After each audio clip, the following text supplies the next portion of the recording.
와, 이 아이템을 진짜 내가 하는 게 맞나? 진짜 고민 많이 했어요. 아니, 내가 내 입으로 젊어진 비결? 그런데 여러분들이 하자고 했어요. 댓글로 궁금하시다는 분들 많았고, 이 아이템 꼭 해달라고 하신 분들이 정말 많았어요. 여러분들 때문에 하는 거야. 그래서 오늘 좀 진짜 뭐하지만 용기 내서 한번 말씀드려 볼 테니까, 불편하신 분들은 패스. 아, 이번 거 진짜 조회수 안 나왔으면 좋겠다. 해피러너 올레.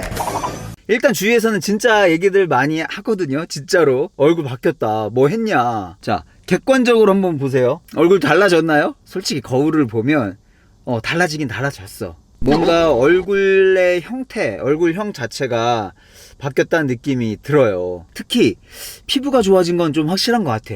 피부를 만지면 푸석푸석했다면 요즘에는 습기가 좀 있는 느낌? 촉촉. 그것도 최근 한 6개월 정도에 확연하게 조금 느껴지는 부분이 있거든요. 그런데 그 6개월 정도를 제가 좀 다른 시도들을 해봤어요, 저한테. 아마도 그것들이 복합적으로 작용해서 그런 거 아닐까.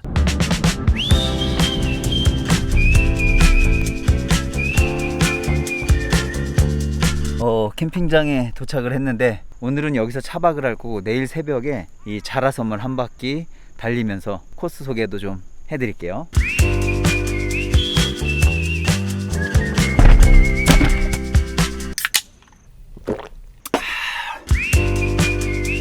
어느 날 문득 그런 생각이 드는 거예요. 아, 내가 너무 많이 먹고 사는 게 아닌가? 살을 빼야지 라는 생각까지는 아니었고, 그냥 건강을 위해서 소식을 한번 해볼까? 그런데 먹는 양을 갑자기 너무 많이 줄이면 부작용도 있을 수 있고, 또 스트레스도 받을 수 있을 것 같아서 딱 25% 정도만 줄여보자 라고 생각을 했어요. 하루 3끼 중에 아침에 먹는 양이 한 25% 정도 되는 것 같더라고요. 그래서 아침을 좀 줄이면 되겠구나 라고 생각을 했고, 전날 저녁이 한 7시, 8시쯤에 마무리가 되니까 대략 16시간 정도의 간헐적 단식이 되더라고요. 그러던 중에 우연히 만났던 책이 바로 이 책인데요. 저자인 싱클레어 박사는 25년 동안 노화에 대해서 연구를 해서 쓴 책입니다. 이 책을 한 문장으로 요약하면, 노화라는 질병은 늦추거나 멈추거나 심지어 되돌릴 수도 있다 라고 말하고 있어요. 생로병사라고 하잖아요. 태어나고 늙고 병들어서 죽는다. 이게 너무나 당연한 자연의 이치라고 생각을 해왔는데, 그걸 깬 거예요. 노화는 엄연히 다른 병들과 똑같은 질병 중 하나다.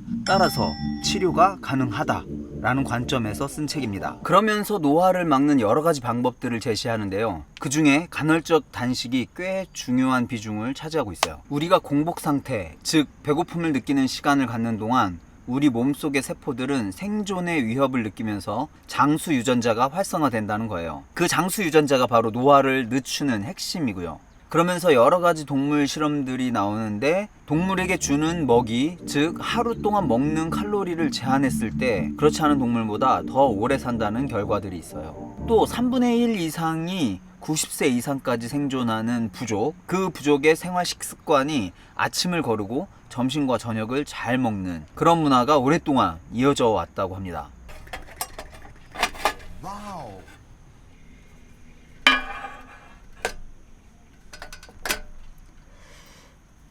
그렇게 한 6개월 정도 했고, 제가 체중이 그렇게 많이 나가는 편은 아니었는데 4kg에서 5kg 정도가 더 빠졌어요. 사실 이렇게 나오면 많이 먹게 됩니다. 뭐든 맛있어. 이걸 끊어야 되는데. 해피러너 올레. 진화의 배신이라는 책에도 이런 내용이 나와요. 우리 인간이 긴 수렵 시기를 통해서 몸이 진화해 왔잖아요. 그런데 그때는 사냥이 굉장히 불규칙적으로 이루어지다 보니까, 사냥에 성공했을 때 많이 먹어두면 몸속에 필요한 에너지를 쓰고 나서 남은 잉여 에너지는 지방에 저축을 해뒀다가 또 굶는 시기에 자연스럽게 꺼내서 쓰는 이런 형태로 진화를 해왔다는 거죠. 문제는 지금 현대인들은 먹을 게 너무 넘쳐나는 거야. 그래서 필요 이상으로 많이 먹고 있고, 그게 다 지방에 축적되고 쓰이지는 않고, 그렇게 축적된 지방이 우리 노화를 촉진시킨다고 해요. 그러면서 이 책에서는 체중 관리가 항노화의 핵심이라고 말을 합니다. 언제부턴가 내 몸에 관심을 갖기 시작하다 보니까 장에 조금 더 신경을 쓰게 되더라고요. 이 나무가 튼튼해지려면 땅속의 뿌리가 영양분을 쫙쫙 잘 빨아들이듯이 우리 몸의 장이 뿌리 역할을 하는 것 같아요. 장에서 음식물을 받아들이고 영양분으로 쓸 거는 따로 빼고 쓸데없는 것들은 버리고, 우리 몸 전체의 세포 수보다 10배 많은 세포들이 장 안에 다 모여 있다고 해요. 그 많은 미생물들이 함께 공존하면서 살아가는데 유해균보다는 유익균에게 도움되는 습관을 갖는 게 아주 중요하겠죠. 장이 건강해야 몸의 노화든 피부의 노화든 막아줄 수 있는 건 당연한 것 같고요. 제가 지난 6개월, 1년 그 사이에 바뀐 또 하나의 습관, 유산균을 먹는 겁니다. 매일 아침 눈 뜨자마자 제일 먼저 먹는 게 유산균. 그리고 최근에는 채식의 비중을 25%, 이번에도 25%예요. 25% 정도 더 늘렸어요. 아무래도 섬유질이 소화도 잘 되고 장 건강에 도움이 된다고 하니까요. 이렇게 생각하고 나니까 채식 비중이 점점 늘더니 지금은 오히려 야채를 75% 정도 먹고 고기를 한 25% 정도 먹는 습관으로 바뀐 것 같아요. 그 중에서도 이전에는 정말 자주 먹고 많이 먹고 좋아했지만 이제는 거의 먹지 않는 것들도 있어요. 물론 100% 완전히 안 먹는 건 아니고 이것도 스트레스 받지 않을 정도로. 첫 번째, 단 것들. 아이스크림, 과자, 음료수. 지금도 가끔 땡겨서 먹긴 하는데 예전에 비하면 그렇게까지 땡기지 않아요. 두 번째, 빵만 보면 사죽을 못 썼는데 지금은 거의 안 먹는 것 같아요. 빵은 참게 되더라고요. 그리고 이제 하나 더 줄일 게 면도 좀 줄여야 되는데 면은 좀 쉽지 않고, 그래도 예전에 비하면 한 50% 정도 줄였어요. 먹더라도 기존 양의 반 정도만 먹고.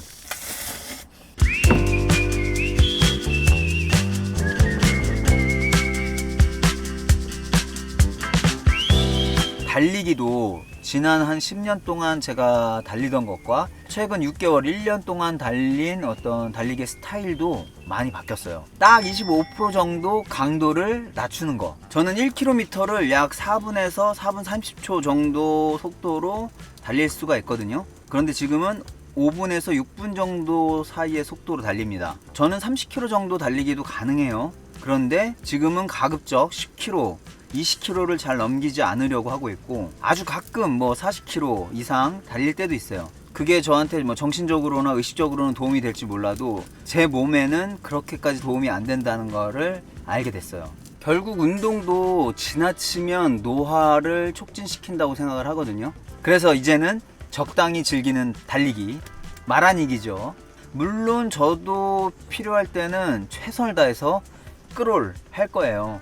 인생의 어떤 중요한 포인트일 수도 있고, 제가 정말 원하는 보스턴 마라톤 참가를 위해서일 수도 있고, 그 또한 어떤 인생의 중요한 의미를 가져다 준다는 걸 알기 때문에 할 땐 해야죠. 하지만 그 순간에도 저는 꼭 생각을 할 거예요.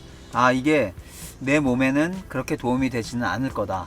자, 그리고 마지막으로 가장 중요한 거, 저에게 있어서 지난 6개월, 1년 사이에 가장 큰 변화는 스트레스 지수를 확 낮췄다는 거거든요. 노벨의학상을 받은 엘리자베스 블랙번이라는 분이 쓴 늙지 않는 비밀이라는 책에서도 앞에서의 노화의 종말과 같은 개인의 노력 여부에 따라 노화는 얼마든지 막을 수 있다라고 주장하는 책입니다. 그런데 이분은 그 중에서도 정신적이고 감정적인 부분을 중요하게 비중 있게 다루고 있어요. 특히 스트레스를 줄이기 위해서 충분한 수면, 그리고 내 생각과 감정에 대한 적당한 거리 두기가 중요하다. 그러면서 구체적인 방법으로 3분 호흡법이 나오는데, 저도 이거를 자주 써먹는 게, 뭔가 외부로부터 훅 들어오면 바로, 예전에는 막 즉각적으로 반응을 해야 됐거든요. 저도 성격이 좀 빠른 편이라. 그런데 이제는 즉각적으로 반응하는 걸 조금만 보류하고 3분만 천천히 심호흡을 하자. 마음이 좀 차분해지면서 좀 더 현명한 대응이 가능해지더라고요. 그리고 스트레스를 줄이는 가장 좋은 방법, 바로 유산소 운동이라고도 말을 합니다. 이분은 연구를 통해서 유산소 지구력 운동이 최대 3시간까지도 좋은 기분을 유지할 수 있게 만들어주고 스트레스에 대한 반응성 역시 줄여주는 효과가 있다라고 합니다. 자, 종합을 해보면 적절한 운동과 감정 컨트롤을 통해서 스트레스를 줄이고 수면의 질을 높이고 식사의 양을 일정 부분 제한하면서 또 어떤 음식을 먹는가에 따라 우리는 충분히 노화를 방지할 수 있다라고 두 책에서 공통적으로 이야기하고 있는 거예요. 우리는 젊다라는 표현을 미용적인 측면에서만 이야기하는 경향이 있어요. 그런데 이게 미용적인 측면이 아니라 건강의 측면에서 볼 필요가 있다고 생각을 해요. 젊어 보이기 위해서 애쓰는 게 아니라 건강을 위해서 노력을 하다 보면 젊음이 따라온다. 달리기도 마찬가지예요. 외모를 위해서, 살을 빼기 위해서 한다기보다는 좀 더 건강한 나를 만들기 위해서 한다고 생각하면 좀 더 좋은 신체적인 성장, 그리고 조금 더 이뻐지는 결과로 오지 않을까라고 생각을 합니다. 저는 다음 시간에 더 좋은 컨텐츠로 찾아뵙겠습니다. 빠빠.